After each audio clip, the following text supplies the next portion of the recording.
But it was an overwhelming feeling to think that the Obama administration, the President of the United States, was actually going to make the Stonewall and what happened here a national monument. And it was such an incredible feeling as, a lesbian activist who never thought I would even see LGBTQ marriage passed, to have in that moment, that phone call to recognize that my story and my LGBTQ friends and family stories are going to be part of history and national history forever when that monument happened.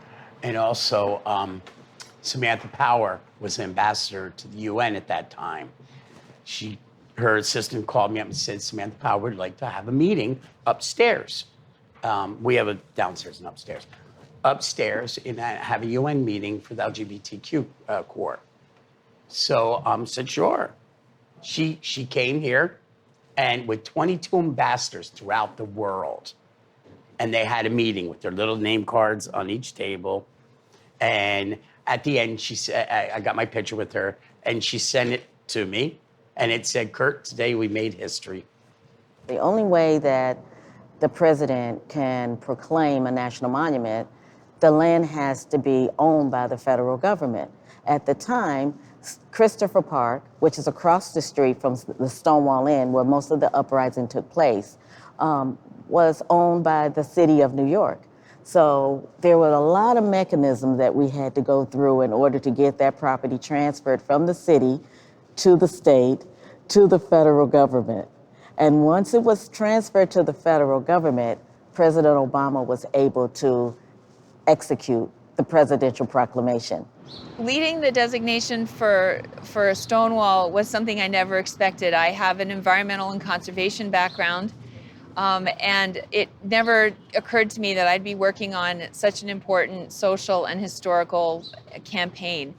I designed the mechanics of the campaign, and it was so important for me to recognize right off the bat that the same things you do to protect a watershed or a forest or to fight for a clean river are the same campaign techniques that you use for fighting for a national monument, for a critically important historic site. So I moved to the city right as this site was being created as a national monument. And that was an incredible experience to be here, seeing everyone celebrating, everyone's so excited. And it had been in the works for a while. And so we all knew that they were hopefully going to be able to create this as a national monument. But just the joy and the excitement that everyone had, that was such a fun moment to be here for. One of the most important techniques in any campaign is to listen really hard when you're leading a campaign or you're part of a campaign. And the reason for that is that you have to understand the points of view of the people who want the change to happen. You have to understand the points of view of people who don't want the change to happen. And the change in this case was we wanted to make a national monument for Stonewall. And so that listening is really important for campaign techniques and to get them right.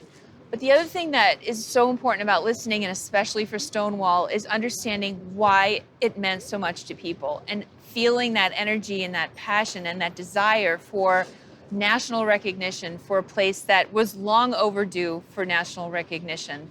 So I would say that the importance of listening and matching the passion and the feelings and the anger and the love that people tell you about a place, and matching that to excellent campaign techniques that you've also developed by listening really well, that's the kind of the perfect magic sauce for making something like this happen. Stonewall National Monument is a teeny tiny little sliver of land, and there's no public restrooms, there's no visitor station, there's no area for our rangers to go out and take a break.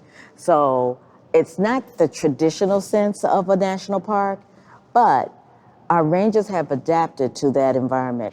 The opposition had more to do with confusion about what a national monument was. People thought, oh, maybe the Park Service will build a visitor center in the middle of beautiful Christopher Park or something like that. People were worried about extra noise or that type of thing. There was an issue with the amount of funding that it would take to create a new national park. And in 2016, we have to remember that the National Park Service budget was extremely tight, and the Northeast budget was very, very tight. And so to have a new national park with potentially no new funding was a major concern. And so we had to work for all of that.